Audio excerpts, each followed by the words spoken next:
Welcome to today's Momentum Monday. Our masterclass today is going to be on boosting your memory, and we're going to go over a few different master techniques to really bring in recall to the next level. So before we dive into that, let's just talk a little bit about how our memory processes and how this works in our brain. So when we start to intake information, we are in a process called encoding. We are going to bring the information in, understand it, hopefully understand it, and then potentially even alter the information so we can understand it better. The second step is it goes into storage. This is like our mental file cabinet. If it's a short-term memory, it's going to store for 15 to 30 seconds. Long-term memory is going to be immense and indefinite.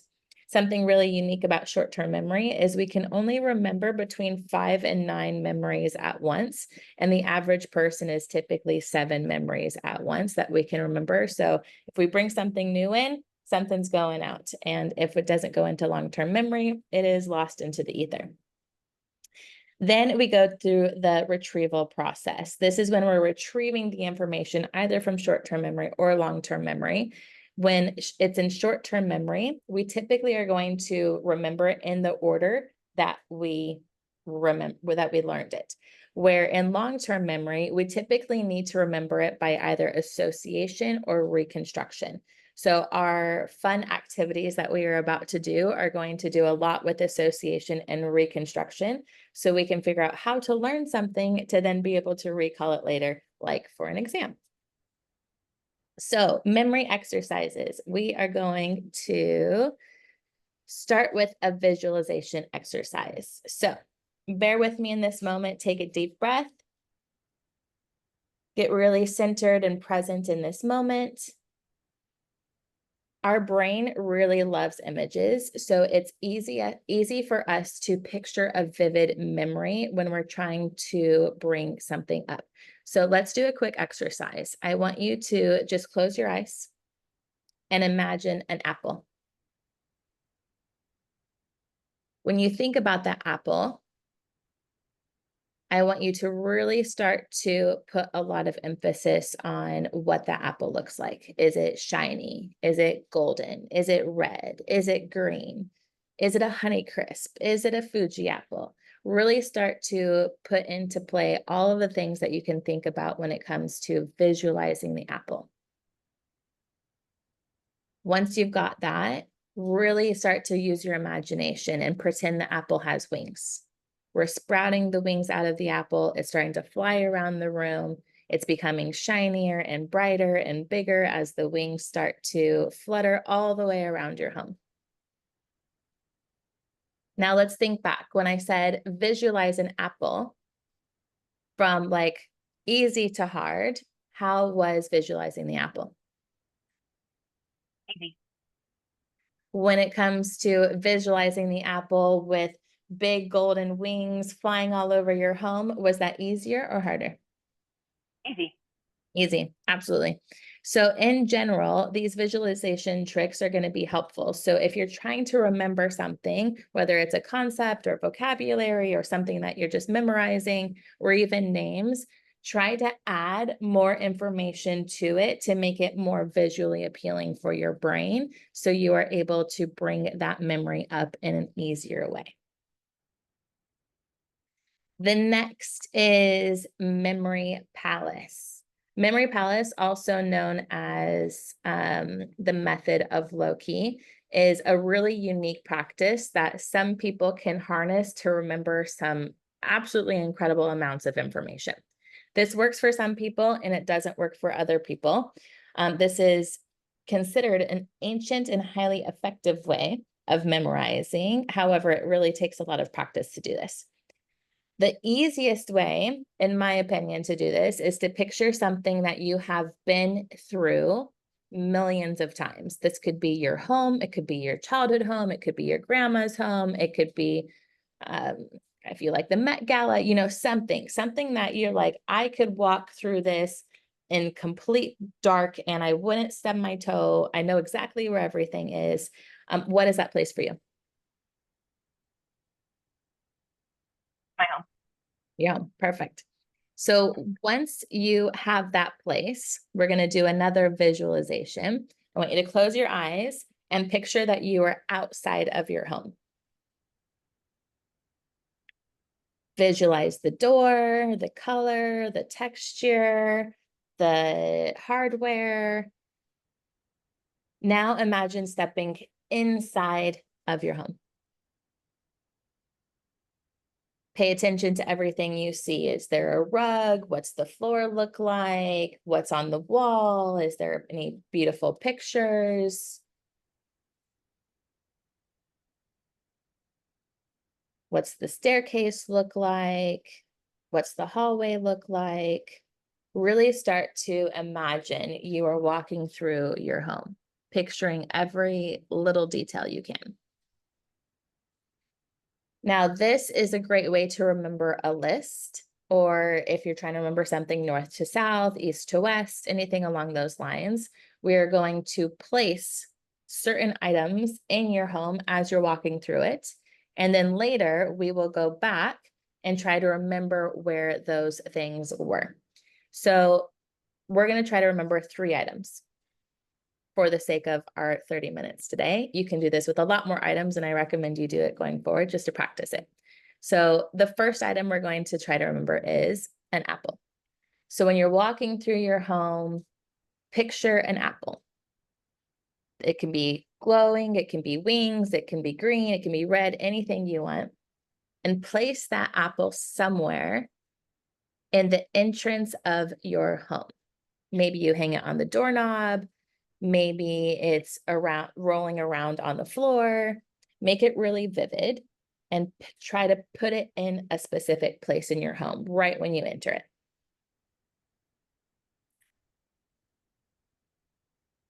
Once you have that, make the image as clear as possible and then start to think of a second really obvious place where we're going to put our next item. Our next item is a book. This is gigantic, old leather-bound book that you think you would see in like Harry Potter or Charmed or something that's got all the spells in it. Make that as memorable as you can. Think about the leather binding, think about the weathered pages, think about the thickness of the leather, the color of the leather, and find a second place in your home. This maybe is on your couch, on your entry table, on anything that comes to your brain. Visualize that book opening in that area that you're putting it on. Now, the third item is going to be a hat. The hat can be any kind of hat you want: baseball cap, cowboy hat, black, big purple hat with feathers on it, anything you would like. Once you have that hat in your brain, pick another place within your view of your home. This could be maybe on a picture frame on the hallway, on the dining room table, anywhere that makes sense for this next area of your house. Really think about putting that hat down, picking it up, what it would look like, where it would be stored, how this would be. Now let's take a mental walk through your memory palace. Go back outside. Start at the entrance and walk through each location where you placed each item. First, notice the apple, its color, where you put it, how it makes you feel when you see it. Next, visualize the book, how it looks on wherever you placed it, how the leather feels. Then make your way to the hat. Imagine how it fits or doesn't fit in that spot. Maybe even potentially putting it on your head. So when you think about this memory palace, what would be the easiest way or the thing that comes up to your brain that I want to use this technique to remember X, Y, and Z? I don't know yet. That's okay. You said a list of things, and I'm like trying to think of like, oh, champagne bottle sizes. Ooh. And it's like, yeah, I don't think I think I need to some like an acronym or something for that, or if you were doing all the AVAs of California, that seems a little harder to do. So I have to think of something else that would fit there. But yeah. Yeah, I'm curious what you think of. Once you decide to how you want to use it, put it on Instagram or Facebook and let me know what you decided. I'm really curious. All right, the next is chunking. And chunking, if you have seen our concentration companion planner, this is 100% the focus behind the way we created that, which is chunking. Our brain remembers information so much better when we chunk it. So you think about if you put a phone number out there, we always chunk it 334, rather than saying the full 10 digits or 9 digits all side by side. So if I were to say the numbers 14921728836, your brain is like, hold on, that was too many numbers at once. I can't even remember it. Where if you chunk it into 14921728836, it makes our brain be able to remember it better because we just put it into chunks. The best way I like to think about chunking, especially when it comes to studying, is when you're having to study a place. And so you just mentioned Napa. So let's take Napa, for instance. We're trying to remember the AVAs.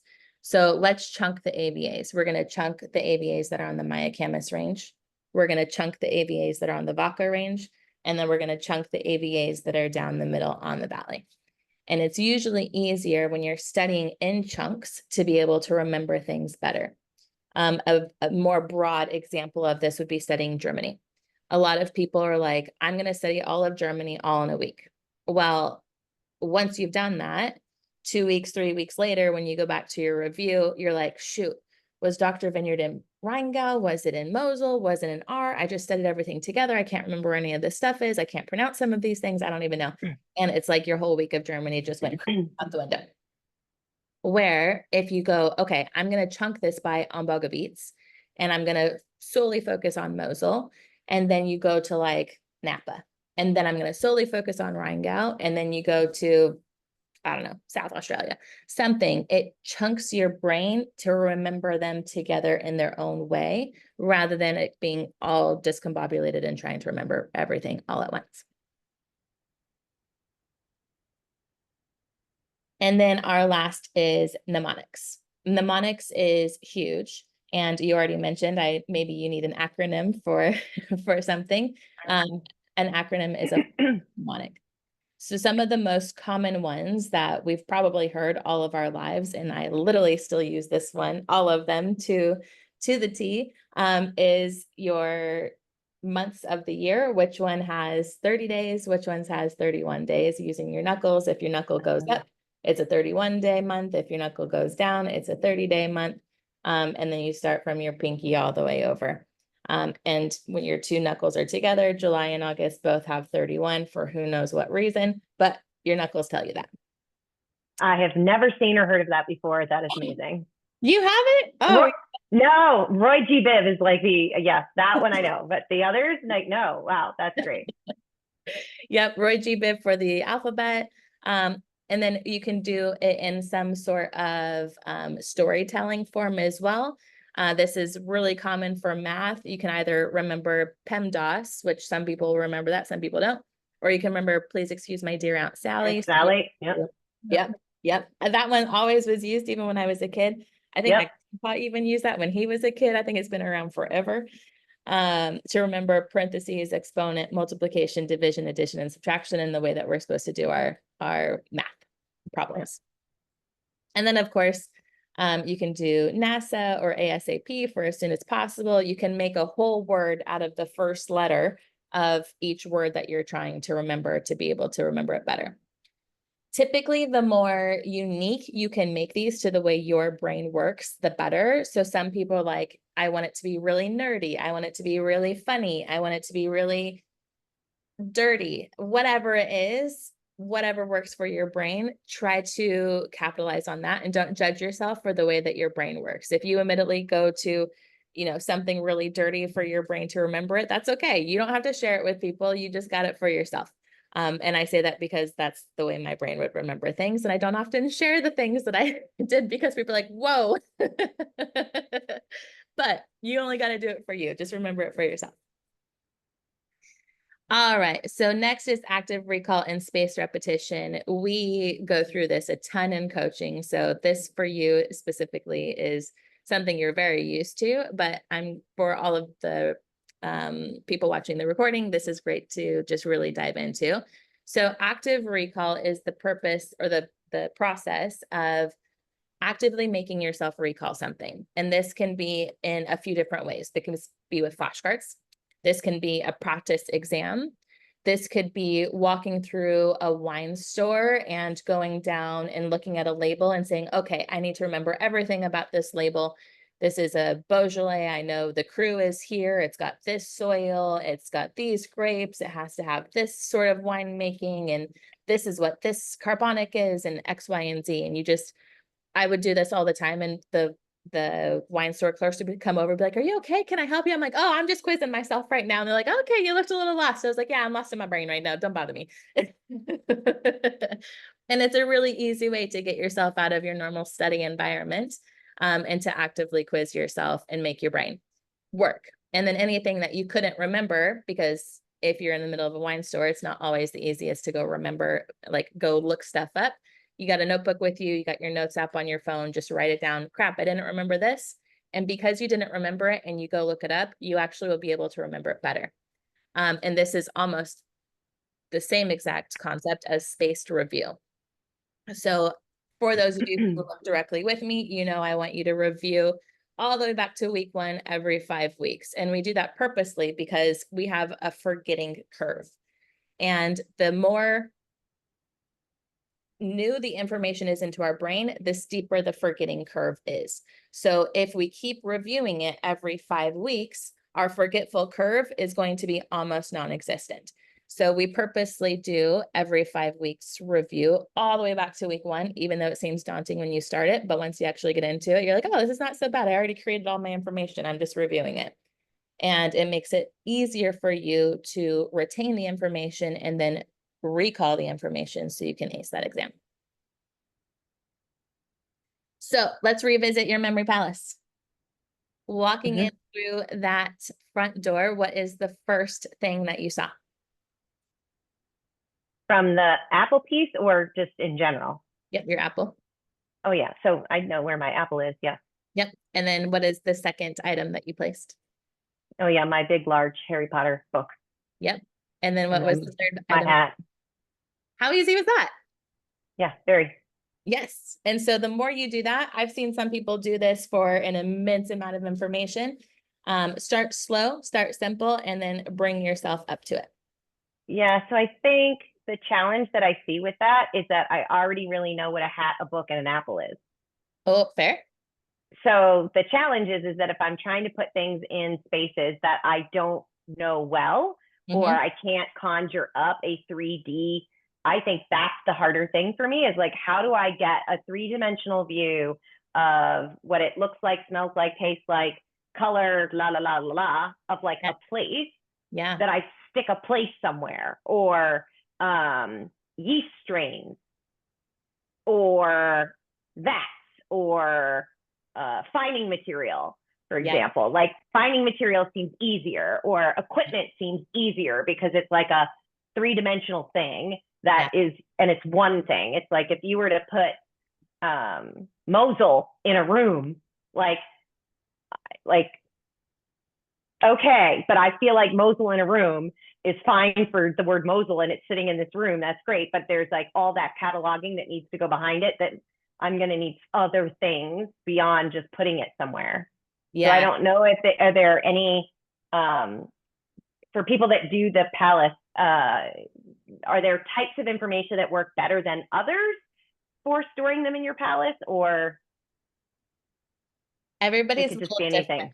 Everybody's a little different. So some people can tie the word right to a thing and it works directly for them. For me, I struggle a little bit more with that. I need something more tangible to be able to really dive into, like what you're describing. So what I did is I would make up a story as I was going through my brain. So let's just use Mosul, for instance. Don't totally quote me because I can't remember exactly north to south where all these things are anymore. But you're walking through, you walk into your house, you step on the rug. Interruption, I think, is the first one. So, okay, my rug is red, and I would actually just make up the memory palace. So I would alter my Oh, palace a yeah. little bit. So I would be able to remember this better because I can remember stories pretty well.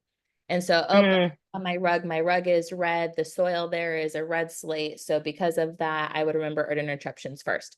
Next, you walk down and it's the next one, which is really similar words, but it's blue slate. So okay, my blue towel is sitting on the floor because my boyfriend left it on the floor and it's driving me nuts, and it's really steep vineyards there. So I remember that because I'm so mad and it's really steep and I'm whatever. yeah, yeah, yeah, yeah. And so I would play it that way. And Yeah, then that makes sense. I would have Yeah. to do it a couple times though. But once I did it a couple times, it would stick in there. And Hmm. again, it's one of those spaced repetition things. You need to keep repeating it, and we're like bringing yourself back to that memory palace, especially if you're altering your memory palace. Hmm. But if you can alter in a way that is like common for you, like the boyfriend or the husband leaves the towel on the floor, the shoes are in the middle of the air, something like that, things that are Yeah. things that you would experience, it makes it easier to remember. Interesting. Yeah. Mm. Make it a story with the palace. Yeah. And then you're almost combining two things at once. You're combining almost a realm of mnemonics with a realm of memory palace, which Yeah. brings it into your brain in two separate ways at the same time. Yeah. Yeah. Yeah. Which was the most comfortable for you? Um, I think it's the visual appeal Mm. piece because I feel like I had to do that first before I could stick it in my palace. Yep. I think mnemonics work really well for me. My challenge is creating them. Yeah.